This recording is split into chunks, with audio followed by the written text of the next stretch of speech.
Assalamualaikum warahmatullahi wabarakatuh. Hamdan wa syukurillah amma ba'd. Hadirin rahimakumullah sahabat YouTube dimanapun berada. Apa kabarnya hari ini? Di hari kedua puasa kita.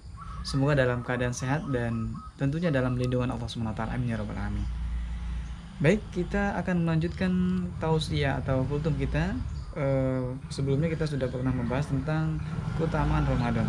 Nah, kita akan melanjutkan kembali bahasan-bahasan tentang keutamaan Ramadan. Sebelum kita melanjutkan pembahasannya, saya akan mengulas kembali beberapa keutamaan yang sudah pernah kami sampaikan.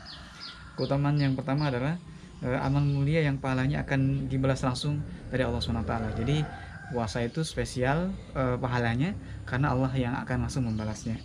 Kemudian yang kedua, kemarin sudah kita bahas bau mulut orang yang puasa itu lebih baik di sisi Allah SWT daripada minyak misik. Nah, ini tentunya di sisi Allah SWT, dan mudah-mudahan kita menjadi motivasi karenanya. Kemudian yang ketiga adalah orang yang puasa itu akan mendapatkan dua kegembiraan. Apa yang pertama, kegembiraan apa saja? Yang pertama yang akan dapatkan adalah ketika dia melaksanakan atau melakukan berbuka puasa. Yang kedua adalah kegembiraan ketika bertemu dengan Allah Subhanahu wa taala. Hadirin rahimakumullah, sahabat YouTube yang berada, kita lanjutkan kembali tentang keutamaan berikutnya. Keutamaan yang keempat, dengan melaksanakan ibadah Ramadan atau puasa di bulan Ramadan, maka akan memasukkan pelakunya ke dalam surga. Suatu hari Abu Umamah datang kepada Rasulullah SAW dan bertanya tentang amal yang bisa memasukkan ke surga. Imam Ahmad, Nasai dan Hakim meriwayatkan dalam hadis berikut ini. An Abi Umamah qala ataitu Rasulullah sallallahu alaihi wasallam faqultu murni bi amalin yudkhilnil jannah. Qala alaika bis-shaumi fa innahu la idla lah.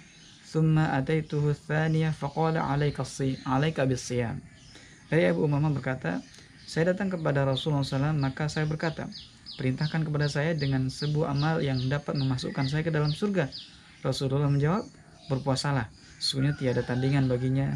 Kemudian saya datang untuk yang kedua kalinya, maka beliau berkata, berpuasalah. Hadis riwayat Ahmad, Nasai dan Hakim, dan dia mensahihkannya. Tadi yang kedua itu yang keempat, keutamaan yang keempat, dengan melaksanakan ibadah puasa maka akan memasukkan pelakunya ke dalam surganya Allah SWT. Dan tentunya juga puasa yang seperti apa? Puasa yang memiliki kualitas yang baik.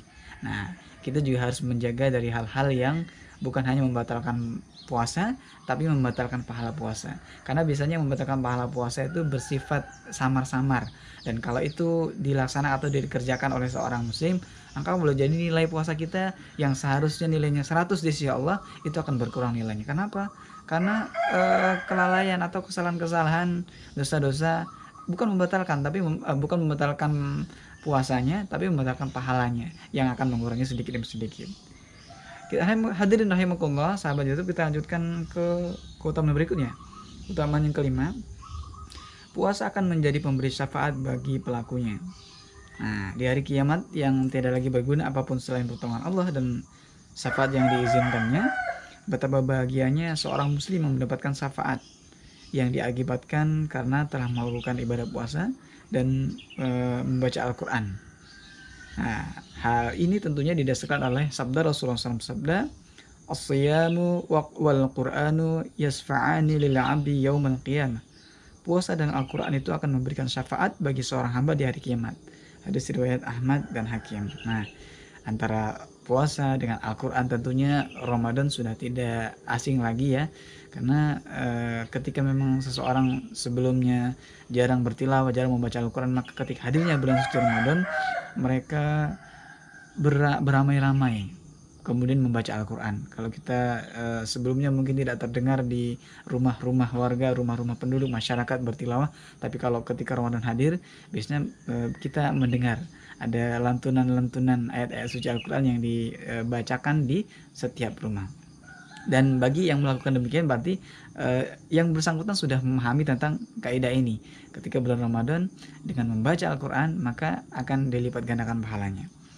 Hadirin Allah, kemudian yang berikutnya yang nomor ke-6 adalah puasa adalah sebagai perisai dari api neraka. Dasarnya apa? Rasulullah SAW sabda, as-siyamu junnatun minan nar. Puasa itu adalah perisai yang melindungi dari api neraka. Hadis riwayat Ahmad dan Hakim. Nah, jadi dengan melaksanakan ibadah puasa akan membuat jasadiah kita insya Allah kelak di akhirat nanti akan dilindungi oleh Allah SWT dari api neraka. Dan mudah-mudahan kita yang benar-benar melaksanakan ibadah puasa ini dengan maksimal akan mendapatkannya. Amin. Sahabat YouTube hadirin rahimakumullah, kita lanjutkan ke nomor 7.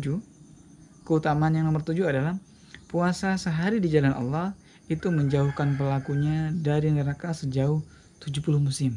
Masya Allah. Di antara keutamaan puasa adalah menjauhkan pelakunya dari neraka.